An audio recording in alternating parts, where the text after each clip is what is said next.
Oirapuru cantou na serra, a mata silenciou.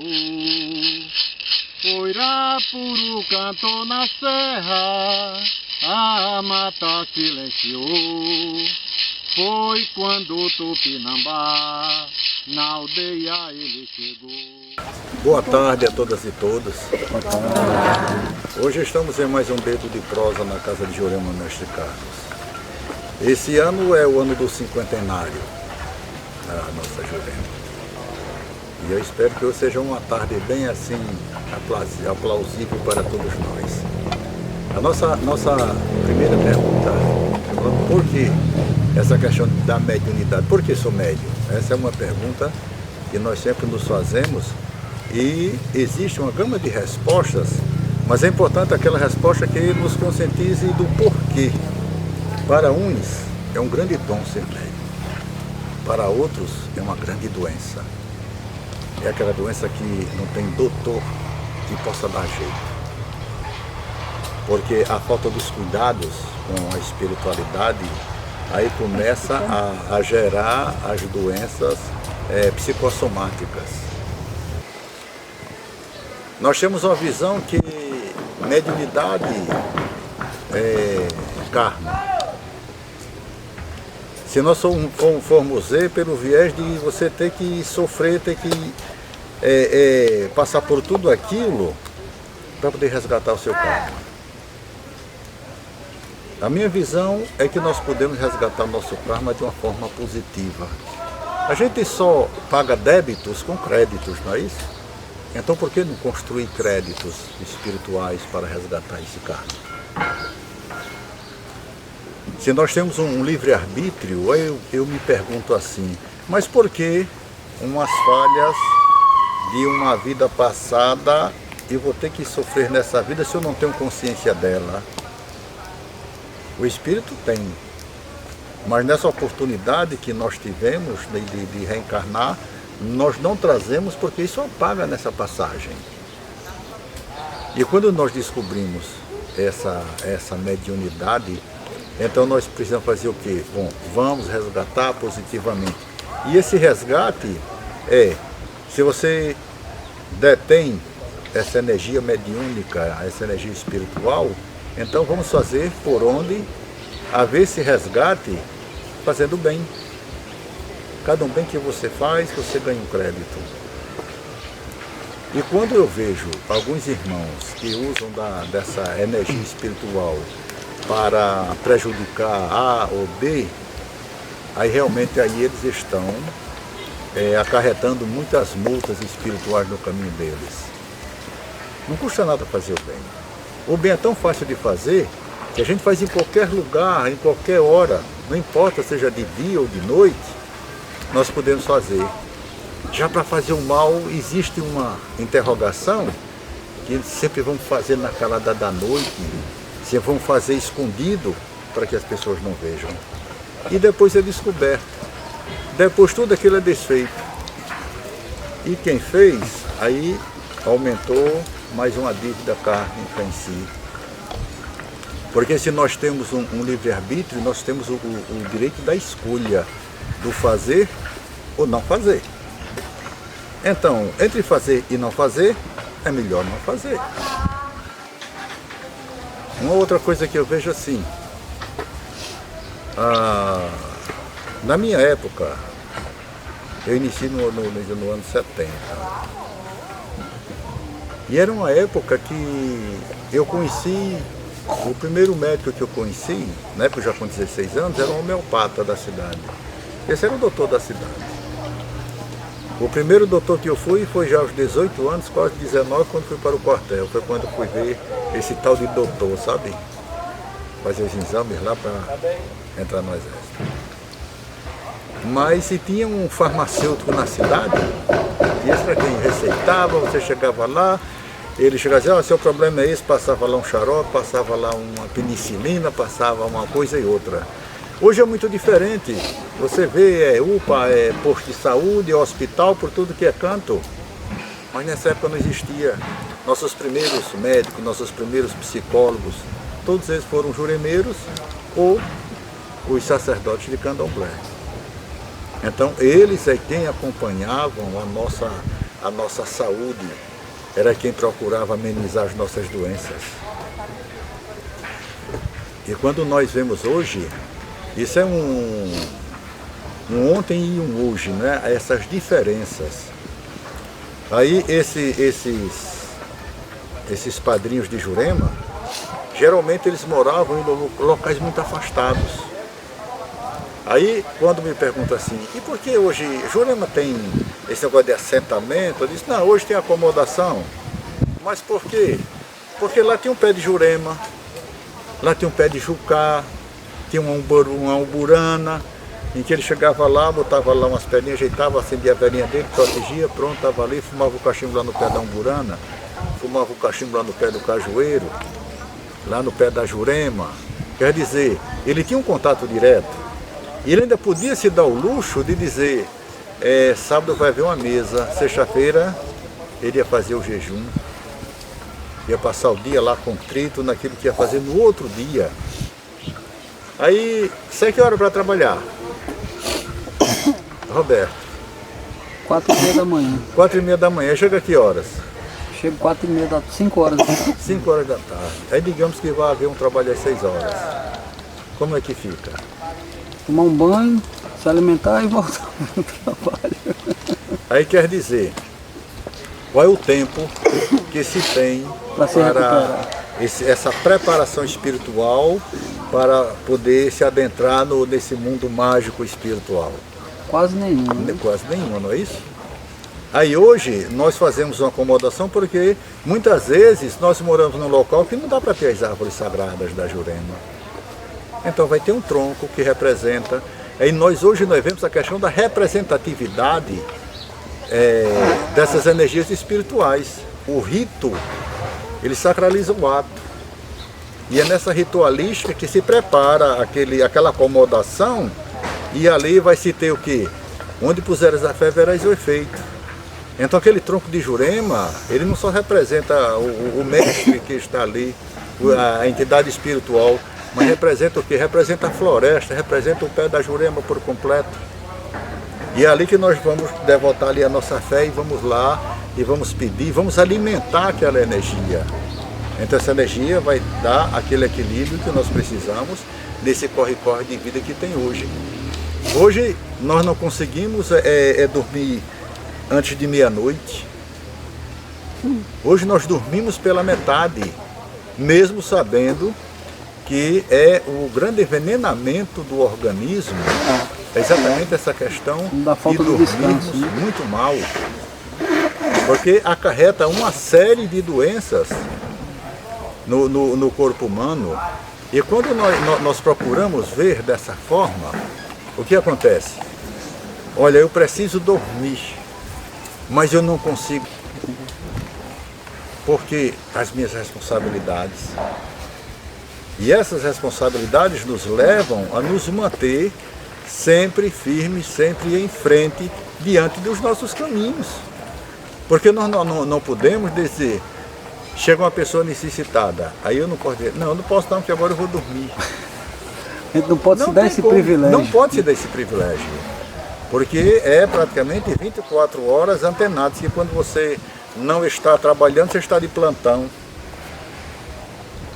Exatamente. Sabendo que a qualquer momento pode chegar alguém, não é? E você tem que ajudar, tem o dever de ajudar. Nesses caminhos, aí nós vemos assim, ora,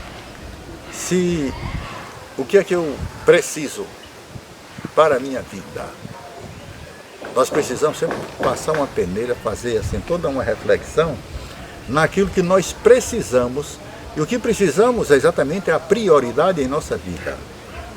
Quando nós conseguimos detectar nossa prioridade, então fica mais fácil de administrar, que aí nós não vamos pedir a Deus, às divindades, às entidades, aquilo que nós queremos. Nós vamos pedir o que nós precisamos, porque o que nós queremos é uma construção dia a dia, passo a passo. E é importante essa conscientização, de você saber que a entidade, ela não é sua escrava.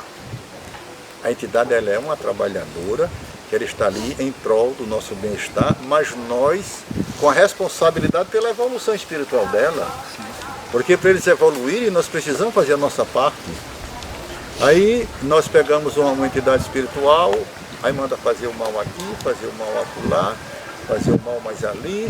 O que acontece? Chega um momento, quando ela se conscientiza que está sendo escravizada, ela se revolta. Aí pronto. Aí ela vai deter um poder sobre o médium.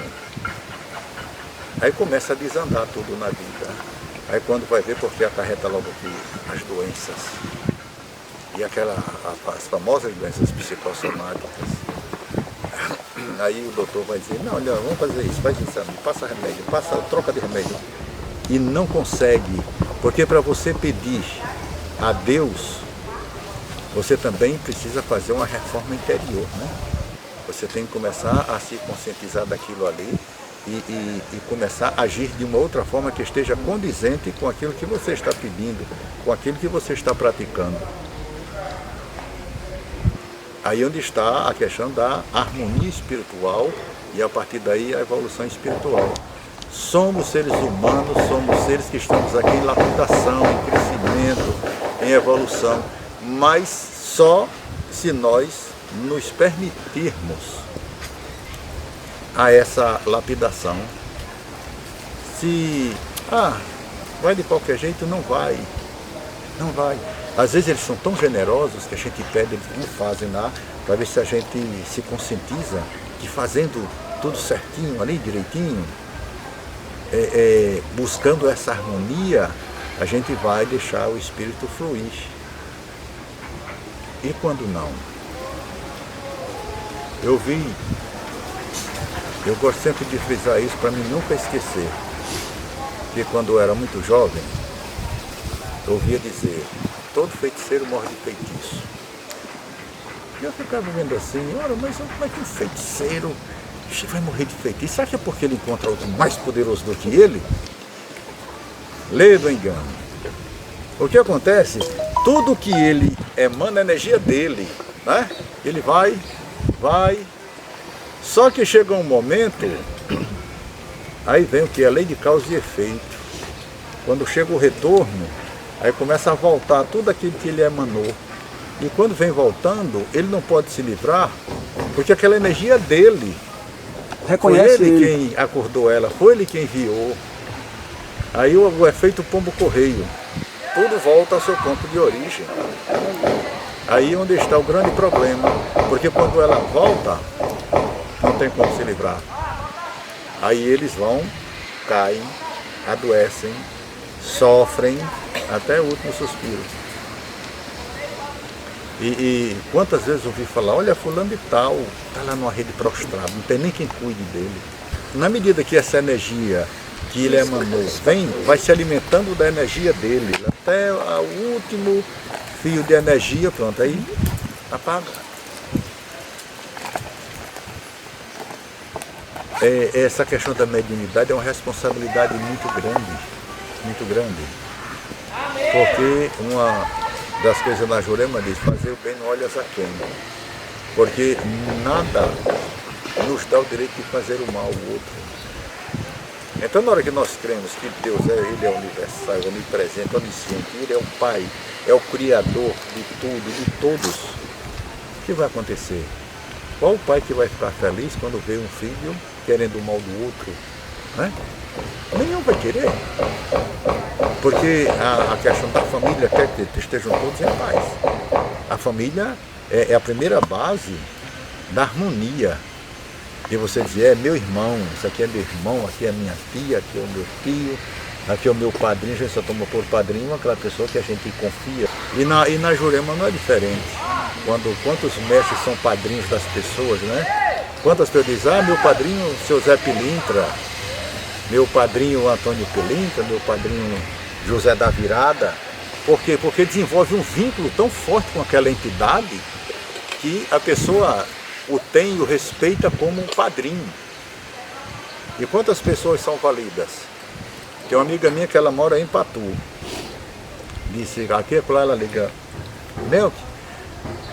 faz um pontinho para meu padrinho Zé Pilintra, diga a ele que a situação aqui está, diga a ele que me passe por aqui para me dar um socorro. E assim é o que? É o vínculo desenvolvido. Nós não podemos desenvolver essa mediunidade se não existir uma credibilidade. É um vínculo muito forte, porque na hora que é como um cristal, se trincar não tem cola mais que cole. Porque mesmo você possa ser super bonde, mas fica lá a cicatriz, você vê. Por isso que tem que manter esse padrão de harmonia para que nunca haja essa quebra. Aí nós vemos uma coisa bem interessante, é que vê-se que esses mestres de hoje, que eram aqueles curandeiros de ontem, que eram aqueles raizeiros, aqueles médiuns também, que trabalhavam, que curavam as pessoas, faziam seus trabalhos. Uma mesa antiga tinha um mestre, aí vinha o que? Sempre um auxiliar. Dá nome de guardião, dá nome de curupiro, dá nome de vários nomes, não é? Ali era uma pessoa que sabia ler e escrever, e o mestre aí dizia assim, olha, o pessoal que está com problemas de caminhos, ficavam ali. Aí vinha aquele mestre determinado para abrir caminhos. Aí lá ia passando o banho que devia fazer, pronto, entregando. Agora, mestre de cura. Aí tá aquelas pessoas que estavam enfeitiçadas, com bruxaria, com tudo. Aí vinha aquele mestre exclusivo para fazer aqueles trabalhos. Aí tinha aquelas mestras casamenteiras, aí as moças queriam tudo doida para casar, e aquela coisa toda. Então aquela mestra vinha ensinar algumas receitas para poder elas ficarem mais atraentes, mais magnetizadas para atrair os seus futuros. O que presta, né? O que presta. Então era dessa forma assim. Aí depois aí diz assim, aí mas e quando foi que veio? Por quê? Geralmente eles eram muito solitários. Estavam lá no canto deles, quem precisava ia lá. Alguns, não eram todos não, alguns que faziam essa mesa, nesse dia, vejo no sábado, também não tínhamos celular, não tínhamos televisão, não tínhamos rádio, não tinha nada disso. Onde se sabia que tinha uma mesa, o pessoal fazia a procissão para chegar lá. Porque aquilo ali era além de ser um ato religioso, era um ato prazeroso. Era uma espécie de lazer do sagrado. Aí quando chegavam lá, aí pronto, aí o mestre vinha, o mestre tal, terminava a mesa, pronto. Depois aí começa o que? Aparecer as pessoas com sintomas mediúnicos. A pessoa chegava doente, aí ia lá no farmacêutico quando tinha na cidade, quando não tinha não, leva para mestre fulano. Aí chegava lá, ele olhava e disse, meu filho, isso é mediunidade. E agora? Bom, tem que desenvolver. Mas é porque, olha, eu já vi muito isso. Olha, eu acho muito bonito, eu acho muito interessante. Olha, isso é muita generosidade. Agora eu não quero para mim nem para minha família. A gente diz assim, mas não está sendo bom você receber uma bênção em sua vida? Não, porque sabe, não é? A minha família é católica, aí tem até os evangélicos por perto, e a sociedade que eu frequento, tá certo, tá bem. Mas é muito importante quando a pessoa recebe, mas é dando que recebemos. A primeira vez que eu olhei a oração de São Francisco, que na realidade nem a oração de São Francisco, né? Que é uma oração que um padre, um monge, que ele chega, compõe, aí um outro frade chega, pega, põe aí no tempo da xilogravura, aí põe lá a xilogravura de São Francisco e a oração de lá, daí virou a oração de São Francisco. Mas ela é tão perfeita, que se encaixa direitinho. E então, na hora que a gente começa a ver e buscar refletir sobre aquela oração, ali está dizendo tudo aquilo que nós precisamos para a nossa paz e nosso bem-estar espiritual. Porque como é que você quer receber se você nunca deu? Se você nunca plantou, como quer colher? Se você nunca perdoou, porque como é que você quer ser perdoado? Mas eu vi também que primeiro a gente tem que aprender a se perdoar. Se a gente não se perdoar, nós não conseguimos perdoar ninguém. Se você não é capaz de perdoar, como é que você quer pedir perdão a Deus? Isso dá certo? Ele diz, perdoasse? Não. E como é que te perdoe? A espiritualidade é um sistema sagrado que nos ensina a viver melhor com o outro. É você saber que do teu lado é teu irmão, mas do outro lado é teu irmão também. Precisamos compreender que nós somos humanos, nós somos cheios de defeitos, de falhas, de tudo.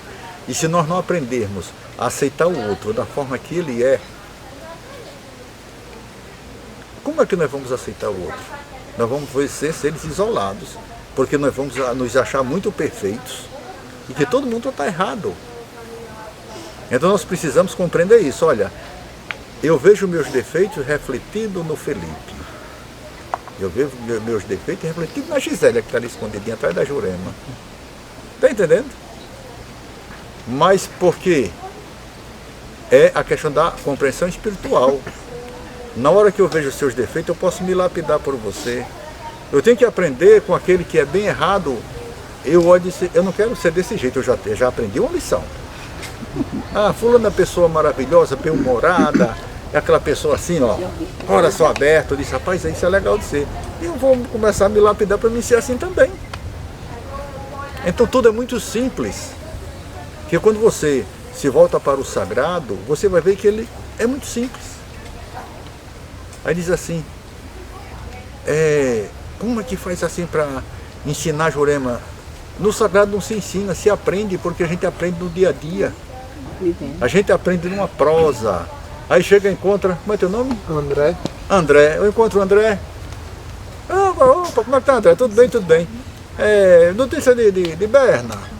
Vai dizer, nós estamos lá nos trabalhos e tal, e tal, e tal, e tal. Eu disse, olha, já estou aprendendo. Aí ele me pergunta, eu disse, rapaz, essa semana fizemos uma mesa lá, foi muito boa e tal e tal, dia tal vai ter, então eu vou até falar para ela, se der certo a gente vai lá. Aí pronto, chega todo mundo assim. Então essa interação, porque nós precisamos, para tudo que nós formos fazer, precisamos nos permitir. É aí onde está o segredo do livre-arbítrio. Aí quando eu digo o que é que eu preciso para a minha vida, o que é prioridade em minha vida, mas eu tenho que permitir. Se eu não permitir, Deus não pode me abençoar porque eu fechei a porta. E não se entra em uma porta se não se abrir por dentro para poder entrar. Você vai ver lá na Bíblia que em momento nenhum Jesus entrou numa casa antes que ele abrissem a porta e o convidasse para entrar. Precisa existir essa permissão para poder você se adentrar. E outra coisa que nós vemos muito chega assim, aí está aquele pessoal com os cachimbos desse tamanho, que tem que segurar, porque não dá para aguentar no dente, e quem não tiver dente, pior. Não dá para aguentar no dente, aí segura assim, pof, pof, pof, pof. Aí você olha assim e diz, gente, mas qual é a finalidade do cachimbo? O cachimbo é um instrumento sagrado. Aí quando dizem assim, hoje vou dar uma fumaça às esquerdas. Eita, vai bem fazer mal a alguém. Não. A gente dá uma fumaça às esquerdas quando vai descarregar alguém. Porque o negócio está meio truncado. Aí é onde você chama um mestre tido como um esquerdeiro, porque ele que entende, ele é o especialista, né? Então ele vai desmanchar aquilo ali. Aí diz, pronto, terminou aquele ali, pronto, agora dá uma fumaça às direitas, que é para abrir os caminhos, para encaminhar, não é isso? Tem mestres, olha, eu não gosto de Jurema que fica chamando mestre de esquerda, mas não é que eu tenha nada contra, não, é muito importante, só que tem o que eles fazerem.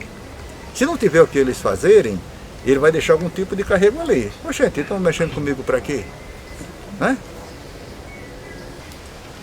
Eu espero que hoje nós tenhamos um bom trabalho espiritual, para que nós possamos atingir nossos objetivos de paz, de harmonia para todos nós.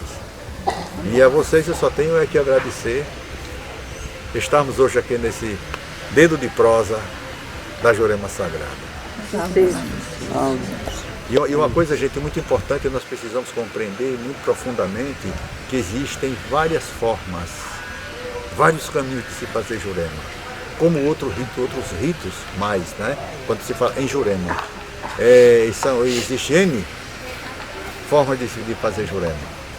Nenhuma é específica. Quando a gente pergunta, seu Jurema é lá do Acais, é de Pernambuco, lá de Malu. Não, minha Jurema é Rio Grande do Norte. Minha Jurema é daqui. Gente, então, salve a Jurema Sagrada. Muito obrigado a todos vocês. E vamos agora tomar um cafezinho para já começar a nossa mesa, tá certo assim? Poirapuru cantou na serra, a mata silenciou. Poirapuru cantou na serra, a mata silenciou. Foi quando o Tupinambá na aldeia ele chegou.